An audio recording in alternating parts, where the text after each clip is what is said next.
မင်္ဂလာပါရှင်ယခုဖော်ပြပေးမယ့်အကြောင်းအရာလေးကတော့ဓမ္မစရိယဦးထေးလံရေးသားသောဖျားကြည်ညိုမှုအရာတွင်စတင်လောက်သောတစ်စိန်ကြီးရွာဥပဒကာကြီးအကြောင်းကိုဖော်ပြပေးသွားမှာဖြစ်ပါတယ်ရှင်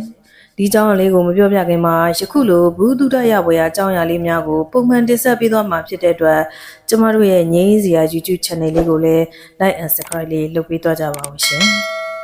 တစ်စိန်ကြီးရွာသည်ရွှေဘိုခရိုင်ဝက်လက်မြို့နယ်၌ပါဝင်ထိုရွာကြီးကဟန်လင်းခေပကံခေတ်ကပင်ထင်ရှားသောရွာကြီးဖြစ်သည်ရှေးဟောင်းဇေဒီပထိုးကျောင်းကန်နှင့်ကူဟောင်းကြီးများသာသနာအဆောက်အအုံများအလွန်ပေါ်များ၍သာသနာထွန်းကားသောရွာကြီးဖြစ်သည်မြန်မာထိနှံပြောက်ွယ်၍ဗြိတိရှအုပ်ချုပ်ရေးရောက်လာစားခေတ်ဖြစ်၏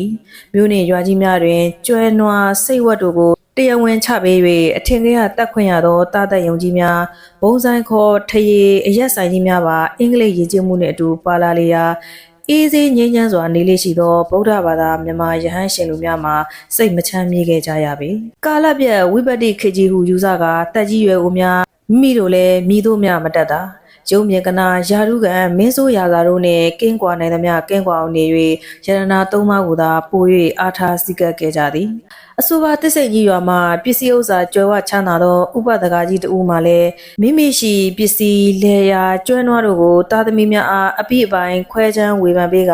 အိမ်မှုကိစ္စတောင်းဝရရမှလုံးဝအနားယူခဲ့၏တင့်တဲ့သောအဝတ်အစားနှင့်ငွေကြေးများကိုယူဆောင်ကတာသမီများကိုလည်းပြောဆိုဆုံးမပြီးတစ်စိန်ကြီးရွာမြောက်ဘက်ရှိရှေးဟောင်းဇေဒီပရဝုံတွင်သို့တဦးတည်းထွက်ခွာသွားလေ၏ဇေဒီတော်ပရဝုံကရွာနှင့်လည်းမဝေးတစ်တော်တည့်များကြောင့်လည်းစိတ်ငြိမ်အေးချမ်း၏ဇီဒီကြီးအရှိမျက်နှာစာ၌လည်းခန့်ညားထဲဝါသောအာယုံခံတစောင်းကြီးရှိလျာထိုအာယုံခံတစောင်းကြီးအတွင်း၌လည်းတပ်ပဲကြီးညိုပွဲသောကြောက်စင်းလူရုပ်ပွားတော်ကြီးတဆူလည်းရှိလေသည်ဥပဒကာကြီးသည်အိမ်မှထွက်လာသောအချိန်မှစ၍ဖျားပရဝုံတန်ရှင်ရေးတစ်ပင်ပန်းမှန်စိုက်ပျိုးရေးတို့ကိုကာလအတန်ကြာဆောင်ရွက်ပြီးလျင်အာယုံခံတစောင်းကြီးအတွင်းရှိဖျားရှင်ကိုရောမြတ်ကြီးရှိ၌သာအချိန်ကုန်လေတော့သည်ပရိဓမ္မစကြာအနတ္တလက္ခဏာနှုတ်တက်ရပြီးသောတုတ်တော်များဖြင့်ဝတ်တက်ဝတ်ကပ်ရွတ်ဖတ်ပူဇော်ယုံများမကတနေ့တခြားဖျားအာယုံဆွေးမြဲထုံလျက်မြုံကြည်နိုင်လောက်အောင်ပင်ဖျားရှင်အားနေ့စဉ်ပြုစုလုပ်ကြွေးလေသည်ကြောက်စင်းလူကိုတော်မြတ်ကြီးအားအသက်ထင်ရှားဖျားသခင်ကဲ့သို့ပင်သဘောထားလျက်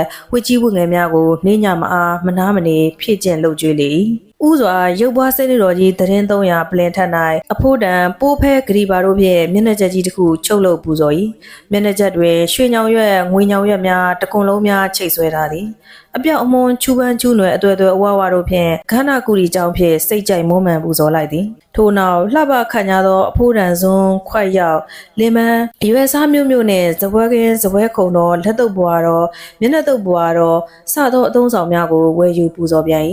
ဥပဒကာကြီးသည်စွန်းဟင်းများနေ့စဉ်ချက်ပြုတ်ကဖျားရှင်အားလေးလေးမြတ်မြတ်ဆက်ကပ်သည်ဖုန်ကြီးစွန်ပွဲပြင်တဲ့ကဲ့သို့စွန်ဟင်းများဝဝလင်းလင်းကြီးဖုံးပေးလောက်အောင်ပြင်ဆင်၍ဖျားတခင်အားအရှင်အာနန္ဒာလှုပ်ကြွေးတဲ့ကဲ့သို့ဆက်ကပ်လှုပ်ကြွေးသည်ဖုံတော်ကြီးသောမြတ်စွာဘုရားအာယုံစွန်းဖုံးပေးရန်အချိန်ကြပါပြီနေစွန်းဖုံးပေးရန်အချိန်ကြပါပြီဘုရားစသဖြင့်လဲလျှောက်ထားကနေရာထိုင်တော်ခင်းပြီးလျင်စွန်းတော်တင်ခုံကိုလှပတင့်တယ်စွာပြင်ဆင်ခင်းခြင်းလျက်တောက်ပသောပကံများဖြင့်ယူယူတည်တည်ဆက်ကပ်လိုက်သည်ကြောက်စင်းလူကိုတော်မြတ်ကြီးအားလက်ဆေးရည်တော်ကတ်ခြင်းစွန်းဖုံးပေးပြီးလျင်လဲလက်တုပ်ပွားတော်ဖြင့်တုပ်ပေးခြင်းများကိုပြုလုပ်လေ၏လှပသောတောက်တော်ရည်ကြိုင်တော်ထွေးကန်တော်များကိုလည်းဖျားရှင်အနီးသို့တိုးကပ်ပေးလေ၏ထိုမြသာမကဖုံးတော်ကြီးသောမြတ်စွာဘုရားဟောဒီဟင်းကြိုကလေးကအလွန်ချိုပါသည်ဖုံးပေးတော်မူပါအောင်ဟောဒီပဲကလေးကအလွန်စိတ်မာသည်မြည်ကြည့်တော်မူပါအောင်စသဖြင့်လည်းအနာကတတွတို့ပြောဆိုလျှောက်ထားနေတတ်သည်မြန်မာပြည်ပြည်စွန်းဖုံးပေးပြီးလျင်လက်ဖက်နှင့်လက်ဖက်ရည်တစ်တီစသောအချိုပွဲအချင်းပွဲများကိုလည်းအလားတူတန့်ရှင်းစင်ကြယ်စွာပြင်ဆင်လျက်ဆက်ကပ်လိုက်သေးသည်တစ်စိန်ကြီးရွာဥပဒကာကြီးမှာရဖန်ရခါလာတတ်သောဖျားဘူးဧည့်သည်များကိုပင်စကားလက်ခံပြောချိန်မရစွန်ကဝတ်တက်ဝတ်ကတ်တို့ဖြင့်ရှင်းနောက်အလုတ်ချင်းဆက်ကဗုဒ္ဓနုဒ္ဓရိဗုဒ္ဓပဋ္ဌာနာဖျားရှင်အားစိကတ်လုပ်ကြွေးခြင်းဝတ်ဖြင့်သာအချိန်ကုန်လေတော့သည်တာသမီဇနီးတို့ကိုမူအကြောင်းတူးမရှိဘဲမလာကြရန်ကြိုတင်မှာထားပြီးဖြစ်သည်အဖေရွှေဘုံမြို့ပိုင်ပင်ရုံတော်ကတရွာလုံးဆင့်ခေါ်လို့သမီးတို့မနေ့ကသွားကြရတယ်သမီးတို့အိမ်လဲကြတော့အိမ်အကြီးကဲလာမှရမယ်ဆိုလို့မနေ့ကပြန်ခဲ့ရတယ်ရုံတော်ကိုမနေ့ပြန်ဆက်လာရမယ်တဲ့ဖះဝိပတ္တိခေကြီးကိုကွဥပဒကာကြီးသည်လာရောက်အကြောင်းကြားသောသမီးကြီးစကားကိုနားထောင်ပြီးဖះတကာကြီးကအေးကောင်းပါပြီသမီးရဲ့မင်းစိုးရစာကိစ္စဆိုတော့တွားရပြီမှာပေါ့ဒါပဲလားကောင်းပြီလေသမီးပြန်တော့ဟုပြောဆိုပြီးဖះအားအာယုံပြုမြဲပြုနေလေ စီးပွားဥစ္စာလေယာခိုင်းမြေများအလုံးတာသမီများအားခွဲဝေပေးပြီးဖြစ်တော်လဲရုံးတော်၌ဥပဒကာကြီးအဖြစ်နာမည်သားလျင်စင်းပေါက်နေစေဖြစ်၍စင့်ခေါ်ဟန်တူလေသည်ရုံးပြေကနာနှင့်ကဲကွာလိုသူမှကလဖြူအမှုတမ်းများနှင့်မတွေ့လိုသူမှမလွဲမရှောင်သာကြုံရလေသည်ဗြိတိရှအုပ်ချုပ်ရေးခေတ်ဦးစကူမကူကာလဖြစ်၍စနစ်သစ်များဝင်လာကအခွန်အကောက်များကလည်းဝက်ဦးရစ်ပမာတင်းကျပ်လာလေနောက်ပိုင်းတွင်အပြိုကွန်လူပြိုကွန်များပင်ကောက်ခံလာ၍တပုံထကြသည်ထိဖြစ်ခဲ့ရဘူးသည်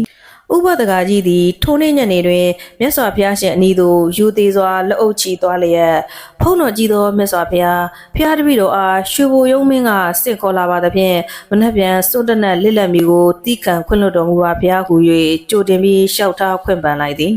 ရွှေဘိုမြို့ပိုင်ကြီးသည်လွန်ခဲ့သောညကအိမ်မက်ဆန်းတစ်ခုမှတ်ထားသဖြင့်အတိတ်ပဲမစင်စားတတ်အောင်ရှိနေရုံးချိန်ကြာ၍ရုံးစပွဲ၌ထိုင်နေရတော့လဲစိတ်ကမူမဖြောင်းထိုင်လိုက်ထလိုက်ရွယ်ချက်မရှိရုံးဝင်းတကားပေါက်စီသို့လူဝင်လူထွက်ကြီးလိုက်နဲ့စိတ်မတည်မငြိမ်ဖြစ်နေအတန်းကြာလျင်ရုံးဝင်းတကားပေါက်မှအရက်ထောင်ထောင်မောင်းမောင်းနဲ့အိန္ဒြေရရရှေးရိုးမြန်မာပြည်သားသောအရက်သားလူကြီးတူဝင်လာသည်ကိုမြင်လိုက်ရာမြို့ပိုင်ကြီးသည်ထိုသူကိုပင်အမှတ်မထင်စိုက်၍ကြည့်နေမိမိမိသိဘူးမြင်ဘူးသူကမဟုတ်ချေတေးသေးချာချာကြည့်သောအခါထိုသူ၏ပခုံးတစ်ဖက်ပေါ်၌ထူးထူးခြားခြားအဝတ်တစ်ထည်တင်လာသည်ကိုတွေ့ရသဖြင့်အံ့အားသင့်နေမိသည်ထိုသူကတစ္ဆိန်ကြီးရွာဥပဒကာကြီးပင်သည်ဥပဒကာကြီးသည်ရုံးဝင်းထဲဝင်သွားချိန်မှစ၍ဒရဝံမင်းစေကမှအစလမ်း၌တွေ့သမျှလူများကိုအမောင်တို့အမိတို့တစိမ့်လောက်လမ်းဖယ်ပေးကြပါမြတ်စွာဘုရားရှင်ကိုတော်မြတ်ကြီးကြွလာတော်မူနေပါတယ်ဟုမေတ္တာရက်ပြောရင်းမြို့ပိုင်မင်းရှိရာကိုမေး၍ရုံးမော်သို့တက်သွားသည်လမ်း၌တွေ့ဆုံကြရသောသူများမှာဟိုကြည့်ဒီကြည့်ဘူးမသိဘာမသိအတီးတီးလမ်းဖယ်ပေးကြရလေရုံးမော်၌မြို့ပိုင်ကြီးအနီးသို့ရောက်လာသောအခါတွင်လည်းမြို့ပိုင်မင်းဖျားဖုံးတော်ကြီးသောမြတ်စွာဘုရားရှင်ကြွလာတော်မူနေပါတယ်ဟုပြောဆိုမြို့ပိုင်မင်း၏လက်ရဘက်ရှိအမြင့်တနေရာ၌ပခုံးမော်အသင့်ပါလာသောဘုရားရှင်အားခင်းလူနေကြနေရာထိုင်တော်ကိုဖြန့်၍ခင်းလေသည်မြို့ပိုင်ကြီးသည်ပထမတွင်အံ့အားသင့်သွားတော်လဲတဏ္ဍနှလုံးစဉ်းစား၍မပေါ်သောမိမိအိမ်မက်၏အထိပ္ပယ်ကိုအခုမှရှင်းလင်းစွာနားလည်သွားတော်သည်ဥပဒကာကြီးကတမင်ပြောဆိုပြုလုပ်ခြင်းမဟုတ်မိမိရှိကမြတ်စွာဘုရားရှင်ကိုရောမြတ်ကြီးကြွသွားနေပုံမိမိမှာအရှင်အာနန္ဒာကဲ့သို့နောက်တော်ပါကထက်ချက်မကွာလိုက်ပါပြုစုနေရပုံစိတ်အာယုန်ထဲ၌ဆွဲထုံနေထို့အသည့်ဖြင့်ပြောဆိုပြုမှုခြင်းသာဖြစ်သည်ဗုဒ္ဓနုဒ္ဓရီအာယုံဆွဲထုံနေသူများသည်ထိုဥပဒကာကြီးကဲ့သို့ပင်ဖြစ်နေတတ်ကြသည်ရှေ့ကရေးသားတော်မူခဲ့ကြသောဗုဒ္ဓနုဒ္ဓရီကမ္မထမ်းကျမ်းများတွင်ယောဂီများဖျားအာယုံနမိတ်ကြီးကြည်လျာတွားလျာအမြဲထင်မြင်နေသဖြင့်ချင်းနှင်းချစရာနေရာပင်မရှိ၍ကစံကဝါတွားလာနေရတဲ့ကြောင်းရေးသားပါရှိရေးပိုင်မင်းလည်းမြတ်စွာဘုရားကြွလာပြီးဆိုရုံများဖြင့်အလိုလိုလက်အုပ်ချီမိလျက်သားဖြစ်က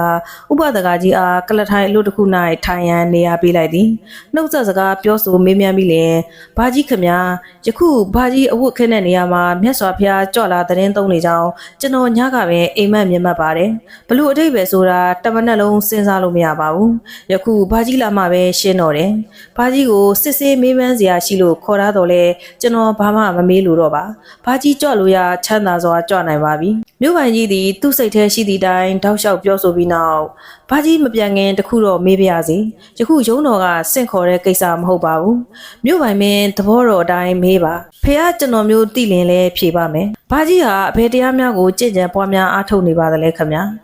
ဖះကျွန်တော်မျိုးတခြားဘယ်တရားမှအားမထုတ်ဘူးပါတိုးတော်လဲနေ့စဉ်နဲ့မြတ်စွာဘုရားရှင်ကိုရောမြတ်ကြီးအားအရှင်အာနန္ဒာလှုပ်ကြွေးပြုစုသလိုလှုပ်ကြွေးပြုစုပါတယ်ဖះဥပဒကာကြီးသည်တည်ငြိမ်အေးချမ်းစွာဖြင့်မိမိနေ့စဉ်လှုပ်ကြွေးပြုစုပုံကိုအသေးစိတ်ပြောပြလေရာမြို့ပိုင်မင်းမှာလွန်စွာအံ့ဩလျက်ခေါင်းတငိမ့်ငိမ့်နဲ့နားထောင်နေပြီးလင်ဥပဒကာကြီးအားလက်အုပ်ချီကတာရုပါဘာကြီးခမညာဒီကနေ့ကျွန်တော်ကိုလည်းဖះကျွန်တော်မျိုးအတုံးနှုံမျိုးနဲ့မပြောမဆိုပါနဲ့ကျွန်တော်ဘာကြီးကိုကြော့ပါတယ်အပြစ်ကြီးငယ်ရှိလဲခွင့်လွတ်တော်မူပါဟုဆိုကထိုင်၍ရှ िख ိုးလေတော့၏မြို့ပိုင်မင်းသည်ထိုးမြနဲ့အားမရနိုင်ပဲဥပဒကာကြီးကိုတောက်လျှောက်အိမ်သို့ပင့်ခေါ်၍ကောင်းမွန်စွာကျွေးမွေး၏ကျွေးမွေးပြီးလင်အဝတ်ထဲစားတော့ခွဲစသောလူဝဲဝတ္ထုများကိုဥပဒကာကြီးရှေ့၌ချလျက်မိသားစုလက်အုပ်ချီကြော့ကြပြန်၏ပြီးလင်ဥပဒကာကြီးထံမှ၅ပါးသီလကိုရိုသေစွာခံယူစောင့်တည်ကြလေသည်ဝိသုဒ္ဓိမအထာကထာ၌ဗုဒ္ဓနုဒ္ဓရီပွားများ၍ဖះအာယုံ ဆွတ်ထုံသူများဇေဒီထိုက်သည်ဖះအရာအပူဇော်ခံထိုက်သည်ဆိုဒီမှာဤ၌ထင်ရှားလေတော့သည်ဘာကြီးခမဒီကနေ့ကစ၍ကျွန်တော်တို့အားတာသမီကဲ့သို့အမှတ်ပြု၍ဆုံးမတော်မူပါကျွန်တော်လည်းဒီနေ့ကစပြီး၅ပါးသီလကိုခဝတ်စိုးပမာအာနုံပေတံမြဲမြံစွာစောင့်ထိန်ပါတော့မယ်ဗုဒ္ဓနုဒ္ဓရီစသောတမထဝိပဿနာကမ္မထံတရားများကိုလည်းစွမ်းအားရှိသမျှကြိုးစားအားထုတ်ပါတော့မယ်ခမကောင်းပါပြီမြို့ပိုင်ပင်တာရုသစ္စိန်ကြီးရွာဥပဒကာကြီးသည်နှစ်လရှည်ကြစွာရွာသူတို့ဒလေမှအငွေ့မြမတန်းရအောင်ကျွတ်လွတ်ကြီးဖဲခွာ၍မြတ်စွာဘုရားရှင်အားလှုပ်ကြွေးလျက်နေခဲ့ရာတနေ့ထက်တနေ့မလွဲမရှောင်သာသောဇရာဗျာတိတရားတို့ကဖိစီး၍လာလေတော့၏မြတ်စွာဘုရားရှင်အပါမှတဖွားမြမခွာလိုသောဥပဒကာကြီးသည်ဇရာဗျာတိပြည့်ထန်စွာဖိစီးလာသဖြင့်သားသမီးများကချော့မော့ခေါ်ဆောင်၍မိမိနေအိမ်သို့လိုက်ပါခဲ့ရပါသည်ကိုလက်ကိုချေကိုပင်မတည်နိုင်တော့ပင်အစားအစာလဲမဝင်ရေကိုပင်ဝါကုန်းဖြင့်ညှစ်ချပေးရသောအခြေသို့ရောက်လာ၏တမအကျော်မော်များနှင့်ကုသတော်လဲသားသမီးတို့ဝတ္တရားကျေဦးမှတပါထူးကြမလားပို၍သာဆိုးရွားလာလေသားသမီးများကဆရာတော်တန်ဃာတော်များကိုပင့်ဖိတ်၍ပေးတရားနာကြားစေအလူဒါနကိုလည်းကိုစားပြုလုပ်ပေးကြသည်တတိများတစ်ချက်ရတစ်ချက်ဖြစ်နေသားသမီးများဝိုင်းဝန်းပြုစုနေကြခိုင်ဥပဒကာကြီးအာယူပြီးနေကြပါအောင်ဟုကျေလောင်စွာပြပြတတ်တာကြီးရေရွတ်လိုက်သည်တစ်ဆက်တည်းပင်ဖះရှင်ကိုအားရအောင်ပြုစုကြည်ညိုပြရစေအောင်ဟုတလိတ်တန်ကြီးနှင့်ဘလုံးမထွေးပြောလိုက်သည်ကိုနားမလဲကြပင်အနိရှိသားသမီးများမှာပြပြတလဲအဖေဘာဖြစ်တာလဲခွန့်စင်မေးခေါ်ကြတော့လဲပြန်မထူးသဖြင့်ဝိုင်းအောင်ငိုကြွေးကြလေခဏကြာလျင်ဥပဒကာကြီးသည်မျက်လုံးတစ်စုံကိုအားဖွင့်ယူကြည့်စဉ်အဖေဘာတွေရောင်ရမ်းပြောနေတာလဲအဖေသတိရတယ်နော်ဟုဝမ်းသာအားရမေးကြပြန်အဖေမရောက်ပါဘူးဟုအာယူပြောဆိုကမျက်စိကအပေါ်ကိုစိမ့်ဝါစိုက်ကြည့်လျက်သူတိတာယထာသူတို့ကိုပြောတာပန်းကုန်းအပေါ်ကိုပြစ်လိုက်ဟုတလုံးချင်းပြောဆိုနေအနည်းတွင်ကြားဘူးနာဝရှိလူတို့ကကြပြ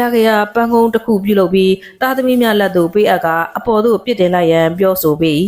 ဥပဒကာကြီးဤနှခမ်းများပြုံးရောင်တန်းကခေါင်းညိတ်သည့်အမူအရာကိုပြနေသလိုထင်ရ၏ပြီးလျင်မျက်စိပြန်မိတ်သွားသည်အထက်ကောင်းငင်သို့ပြစ်တင်လိုက်သောပန်းကုန်းမှာလူတစ်ရက်လောက်မြင့်သောလဟာပြန်၌တစုံတရာနှင့်ချိတ်မိညှိတွယ်နေသည့်အလားတွဲလျားဆွဲလျက်တည်နေသည်ကိုအားလုံးပင်တွေ့မြင်ကြရလေတို့ရာတွင်နက်ရထားကုန်မူမမြင်ကြရချေအနီးပါရှိလူအချို့ကိုလည်းပြေးလွှားခုန်ငင်ပြသနေကြရာလူပမာကိုပင်ရုတ်တရက်မိတ်နေကြ၏ခဏကြာ၍လူပမာကိုကြည့်လိုက်သောအခါသစ္စိန်ကြီးရွာဥပဒကာကြီးဝိညာဉ်ချုပ်ငိမ်ဘဝတစ်ဆက်သိမ်းလေပြီဒီဗီဒီယိုလေးကိုဆုံးထိကြည့်ရှုပေးရတဲ့အတွက်ကျေးဇူးတင်ပါတယ်ရှင်ကျမတို့ရဲ့ငြိမ်းစရာ YouTube channel လေးကိုလည်း like and subscribe လေးလုပ်ပေးသွားကြပါအောင်ရှင်နောက်ဗီဒီယိုလေးတွေမှာလည်းပြန်လည်ဆုံတွေ့ပါရစေရှင်